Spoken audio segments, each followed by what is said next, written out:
Frères et sœurs, bonjour. J'espère que vous allez bien.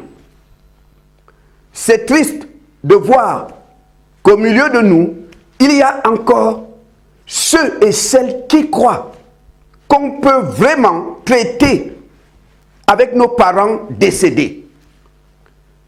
Qu'on peut invoquer nos parents décédés, que ces derniers peuvent nous protéger, nous bénir, nous ouvrir des portes pour réussir dans la vie. Il y a ceux qui croient à ça, à ce mensonge du diable. Baba, Baba, Baba. Nda.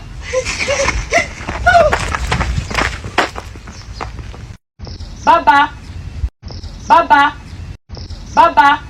Nda. Jésus-Christ nous parle de la parabole du riche et du pauvre Lazare. Vous savez, beaucoup de personnes riches dans ce monde ne croient pas en Dieu. Ils pensent que ce sont des pauvres qui vont prier dimanche à l'église parce qu'ils sont malheureux, parce qu'ils sont pauvres. Beaucoup croient que c'est le pauvre qui prie, qui va à l'église. Eux n'ont pas besoin. Ils n'ont pas besoin de prier puisqu'ils ont des moyens. Il y a des gens qui pensent comme ça. Quand cet homme riche est mort, il s'est retrouvé dans un lieu de tourment. Il souffrait. Quand Lazare est mort aussi, il se retrouve dans le sein d'Abraham. Un jour, alors que cet homme riche souffrait, il a vu de loin Abraham et Lazare. Il a commencé à crier, « Père Abraham, Père Abraham, j'ai soif, envoie Lazare, j'ai soif. » Abraham lui dit, « Mon enfant, ce n'est pas possible. Ce n'est pas possible. Entre vous et nous, il y a un fossé que personne ne peut traverser. » Il avait soif et il va supplier Abraham. « Père Abraham, pardon, envoie Lazare parler aux membres de ma famille parce que je ne veux pas qu'après leur mort, eux aussi viennent ici. » Cet homme savait qu'il n'était pas le seul dans sa famille qui était incrédule, qui était athée. Il savait que certains membres de sa famille ne croient pas en Dieu. Il ne voulait pas qu'après leur mort, il se retrouve là où il est là. Si les morts avaient le pouvoir, si les morts pouvaient revenir sur la terre des vivants, cet homme n'allait pas supplier Abraham d'envoyer Lazare parler aux membres de sa famille. Il allait le faire lui-même. Il serait venu trouver sa femme. « Chérie, depuis que vous m'avez enterré, je souffre. Va à l'église avec les enfants. » Il va trouver son père, son oncle, sa tante, sa petite sœur. Il allait le faire lui-même. Quand il supplie Abraham d'envoyer Lazare, parce qu'il a tout essayé lui-même, tout essayé pour revenir sur terre et parler aux membres de sa famille. Comme c'est impossible, c'est pourquoi il supplie Abraham d'envoyer Lazare. Frères et sœurs, je ne serai pas long. Je pose une question simple. Si les morts ne sont pas loin, si on peut échanger avec eux, si on peut les invoquer et ils viennent au milieu de nous, pourquoi l'homme qu'on a trouvé là-bas, égorgé, son bourreau se balade tranquillement? La police ne sait même pas qui l'a tué. Pourquoi cet homme ne vient pas lui-même se faire justice? Il connaît son bourreau. La femme qu'on a trouvée là-bas, étranglée, on ne sait pas qui l'a tuée. Pourquoi elle ne vient pas elle-même se faire justice? Frères et sœurs, réfléchissez. Pourquoi? Combien de fois on trouve des tombes profanées? Des gens viennent la nuit profaner les tombes. Parce que beaucoup font ce commerce. Ils vendent des ossements humains. Beaucoup gagnent leur vie par ça. Mais quand cet homme vient la nuit, il est seul. Il commence à casser une tombe pour ramasser des ossements. Pourquoi le mort ne réagit pas? Puisqu'on est en train de profaner sa tombe. Frères et sœurs, réfléchissez. Quand on est mort, on est mort. Attention. Si tu fais un rituel pour invoquer ton père, tu verras une personne qui ressemble à ton père. Si tu invoques les morts, oui, tu verras certaines personnes qui vont apparaître. Je veux juste que tu saches que ce n'est pas ton vrai parent. Ce sont des démons qui se déguisent au Seigneur. Gloire soit rendue à Dieu. Un jour, dans une vision, alors que j'étais au marché, je vois de l'autre côté de la route ma petite sœur. Elle me fait signe de la main et commence à traverser. Tout le monde, toute la famille savait qu'elle avait des problèmes avec son mari. Lorsqu'elle arrive devant moi, elle m'a dit, grand frère, c'est trop. Cet homme me maltraite, moi je veux divorcer. Pendant qu'elle me parlait, je vois du coup sa tête disparaître, remplacée par la tête d'une femme blanche. C'est-à-dire du cou jusqu'aux pieds, ça reste ma soeur. La voix qui sort de la bouche de cette tête de femme blanche est toujours sa voix. Quelques secondes après, la tête femme blanche est remplacée par la tête d'une femme asiatique.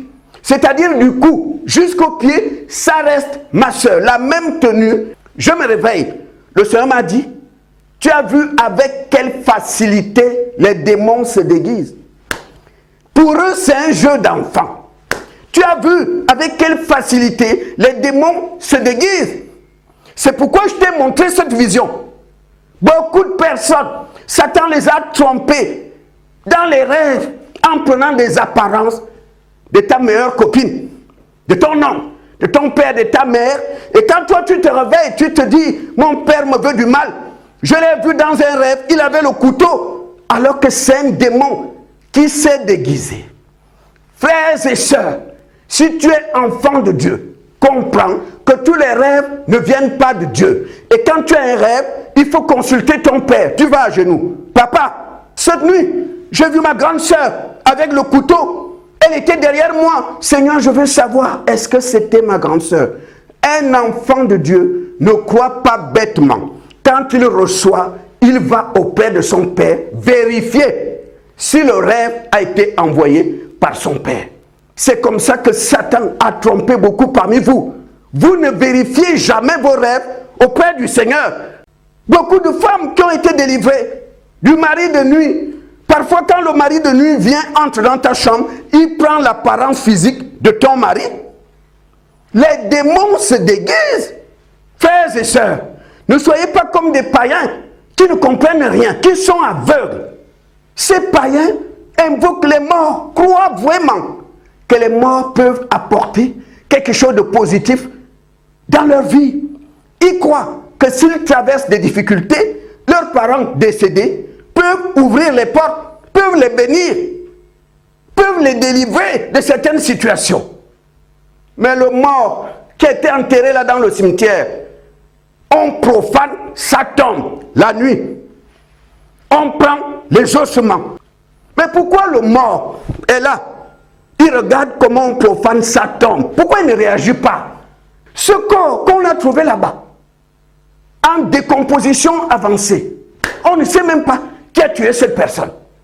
Mais si les morts pouvaient venir, si les morts pouvaient venir au milieu de nous, pourquoi ce mort ne se fait pas justice? Puisqu'il sait très bien qu'il a tué. Il connaît son bourreau. Pourquoi? Je ne dis pas que si tu fais un rituel pour invoquer ton grand-père, tu ne verras personne. Si tu invoques ta maman décédée, tu ne verras personne. Je veux juste que tu saches que la personne qui va apparaître, même si cette personne ressemble à ton père que tu as invoqué, même si cette personne ressemble à ta maman que tu as invoqué, ta soeur, ton oncle, ton frère, ce n'est pas lui. C'est un esprit qui a pris son apparence, un démon.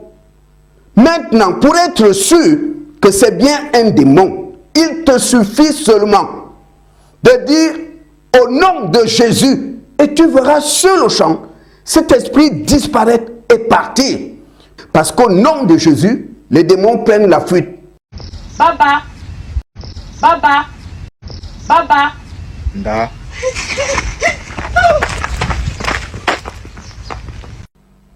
Je voulais juste que tu saches que quand tu fais tes rituels là, pour invoquer le grand-père, invoquer ton père ou ta mère ou ton enfant décédé, la personne qui va apparaître là, c'est pas la vraie personne. C'est pas ton vrai père. C'est pas ton enfant décédé, c'est pas ta mère. Si nos parents décédés, frères et sœurs, pouvaient revenir sur la terre des vivants, personne ne sera malheureuse. Personne. On n'aura pas de malheureux au milieu de nous. Qu'est-ce qui empêche à ta maman décédée d'aller dans une banque la nuit, charger une mallette et la déposer dans ta chambre quand tu dors? Si les morts pouvaient revenir ici, pourquoi quelqu'un peut profaner la tombe? Le mort est là, il regarde. Pourquoi? Pourquoi il ne se fait pas justice?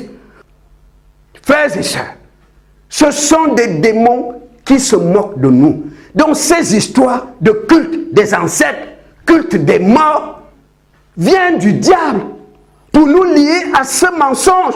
Alors qu'il sait très bien que lorsque tu vas invoquer ton ancêtre, c'est un démon qui va apparaître. Il a l'apparence physique, oui, il a la voix. Je parle avec ma soeur, elle est devant moi. La tête change, c'est maintenant la tête d'une femme blanche. De la bouche de cette femme blanche, c'est toujours la voix de ma soeur. Quelques secondes après, la tête femme blanche disparaît. C'est maintenant la tête d'une femme asiatique. Du cou jusqu'au pied, ça reste toujours ma soeur. La voix qui sort de la bouche de la tête femme asiatique, c'est toujours la voix de ma soeur. Le soeur m'a dit, tu as vu comment les démons jouent avec vous? Tu as vu avec quelle facilité ils se déguisent?